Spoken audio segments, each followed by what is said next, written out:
How are you doing today, sir? I'm well. How are you? Absolutely fantastic. Thank you so much for dedicating so much of your life for the nation and for the world, because what you do is so, I've never, ever thought about what you do until this came out. It's not a well-publicized job. That's true. It's the art of listening, is it not? And that's one of those things that I like to study very deeply.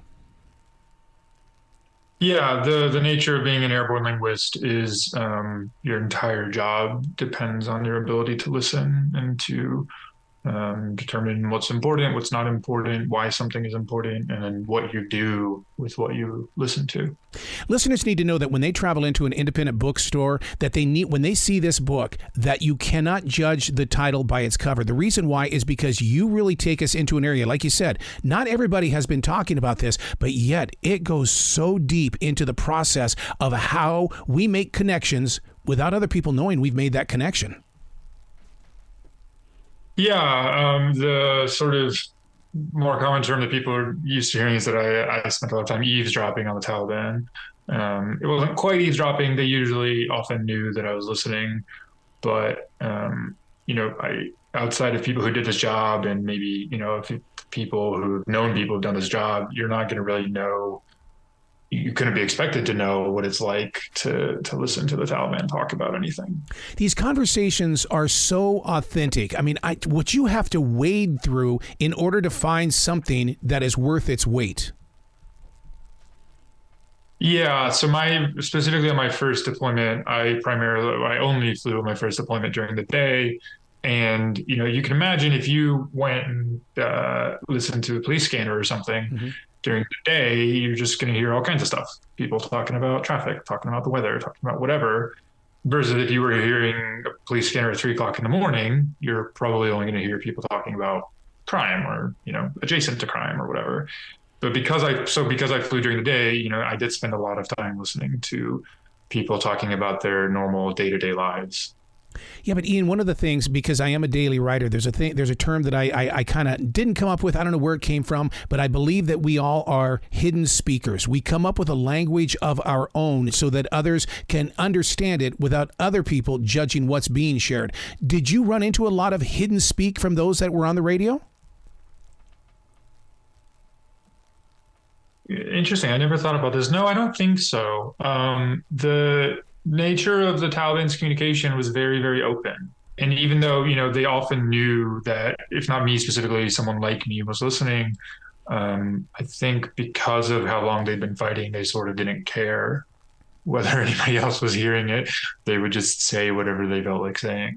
Man, that sounds so American, because that's how people feel. If they're watching me, they're watching me. We all become, just numb to somebody that could be just, standing not too far from us. Yeah, I mean, specifically with the Taliban, it's like, what are they going to do, right? They're so, compared to our technology may as well be magic compared to what they're doing, right? They're using a high-powered walkie-talkie, and the United States Air Force owns multiple hundreds of millions of dollars biplanes. So, like, at some point, if they were to try and match that level, like, it would be impossible. Are you sitting in an office somewhere listening in, or are you out there on the field?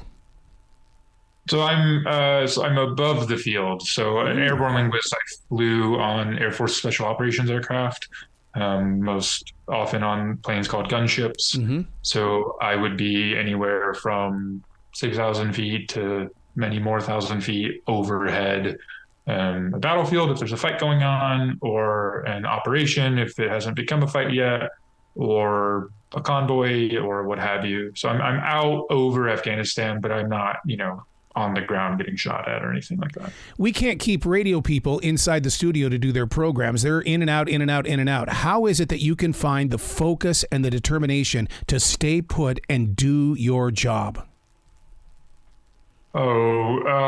It's literally life or death after. Okay. Actually, like if I had missions where I was listening to boring stuff, just like people whining about whatever. And then a second later, there was a firefight, and those same dudes were talking about shooting somebody, and we're shooting somebody. It was, if you're really long in transit to something or other, maybe you can zone out. But when you're overhead in operation, if you zone out, you could miss the thing that helps save someone's life. So sort of not really an option. And we can look at the other side of that as well, in that the part that what you do is that it's part of the plan of destroying the voices that you've heard. In other words, it's like you hear something that needs to be changed. Poof, we're off to the next step. Yeah, I mean, when I think of it, it's sort of implicit, but it's not obviously to you or to other people that most of the time saving a life in Afghanistan meant ending another life. So I would have to help figure out how to kill the Taliban who were trying to kill the Americans. Do you compare this to listening to codes or trying to decipher codes? What I specifically did, the languages I specifically listened to, not really. The Taliban has some coded speech, but they don't have, I imagine that Russia or China or sort of, more advanced countries have like really true coded language. The Taliban didn't have that. They might have some code words, but, over time, the American military learned what those code words are, so it wasn't really a code anymore. This is such an incredible book. I swear people are going to be inspired by it, and I would love to see the number of young adults that will want to get into the U.S. Air Force to try to do something like this, because we are listeners. We have earbuds on, but we are listeners, and we can depict a conversation. Yeah, I mean, the language learning and learning how to listen did fundamentally change my life. I mean, I went to medical school after I got out of the Air Force, and in my opinion, the most important part of being a good physician is the ability to listen. And so I don't practice medicine anymore, but the ability to listen, made medical school made me better at medical school. I think better at patient care. Well, so please come back to the show anytime in the future. The door is always going to be open for you. Oh, thank you so much for having me, and we'll do. Yeah. You be brilliant today, okay, sir? Okay. Thanks. You too.